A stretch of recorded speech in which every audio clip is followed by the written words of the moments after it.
Hi, I'm Troy LaValle, and I suffer from PTSD and other effects of the war. I'm not enjoying what I see and hear a lot of lately, so we came up with this piece. It's called War, What Is It Good For? Absolutely Nothing. I know that that's the words from a song, but they're true. One of the biggest lies that we were told is that war is justified on the grounds of morality, ideals, and principle. There is nothing moral about war.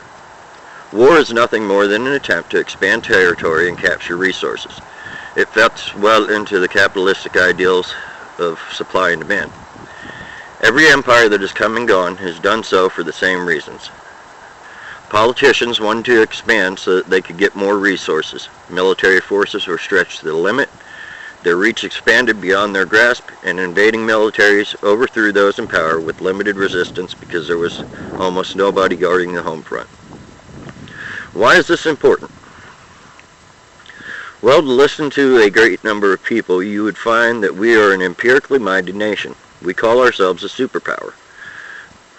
Our politicians are corrupt, our military is spread too thin, and we're extending our reach beyond our grasp in a quest for resources that's being passed off as something else. A great portion of our population is being guided by the media, and they are all for war, based on the media's input and enemies that we have created. How do we create these enemies? It's pretty simple. We've created enemies by getting into wars with nations that are based on gaining control of their resources and sold to the general public as something else. We have decimated infrastructures, toppled regimes that threatened the U.S. dollar for oil trade, destabilized the regions, and left those nations open to extremist groups. At this point, you're probably wondering why. When a region is destabilized, infrastructures are decimated, and people are suffering, it allows extremist groups to flourish and to present themselves to the public eye. The presentation is coupled with a supposedly religious backing that allows for a public outcry against a certain religion. It's not uncommon, and it worked quite well for the Nazis back in the 1930s and 40s. With the public outcry against these enemies, it allows us back into the region whenever our government chooses. Here's my problem. It's a vicious and never-ending cycle that causes more death and more suffering. The politicians go back and forth over whether to put boots on the ground or not, like it's not already a foregone conclusion.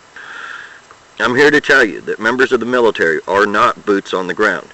These are my brothers and sisters, and they are not expendable, nor are they simply pawns in the sadistic game of chess played by the politicians for gain.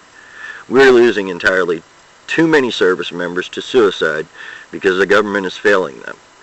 We have been embroiled in combat that has lasted longer than Vietnam, backed by the blessings of many Americans. Here are some things that you really need to know. The media is only selling the general public the spin that they want them to see. They're pushing an agenda whose only focus is continued hostilities and separation. They do not report the number of civilians killed, nor do they point out that many of our munitions are made of waste from our nuclear power plants that are leaving those regions glowing with radiation, creating children born with horrible birth defects, and killing our soldiers slowly when they get back home. They don't show the suffering because it would humanize the poor civilians of those regions, and they can't have that. People are screaming about how they don't want refugees here from war-torn nations for fear of terrorism. I see it as they are running away from terrorism, both the terrorism from assorted extremist groups and the terrorism of our government's actions in their home nations. It actually makes sense if you view it in a full panoramic view. For many, they view it as an opportunity to escape oppression and a chance to escape war. That makes sense because we're bombing their homes, and they realize we won't drop bombs on our own people here at home, or at least I hope we wouldn't. In war, people need a safe haven, and we have presented our nation as a safe haven for those in plight. Lady Liberty says so. Yes, we need to be vigilant, not foolhardy, but we also need to stop, think, and care. There is entirely too much apathy and not enough empathy among our citizens. You do not eliminate suffering by creating more suffering, just as you do not eliminate an enemy by engaging in actions that lead to the creation of more enemies. Before you follow the media and allow it to get your blessings for war, at least try to understand exactly what war is and why it's waged. When the guns fall silent, the only thing that endures is the suffering.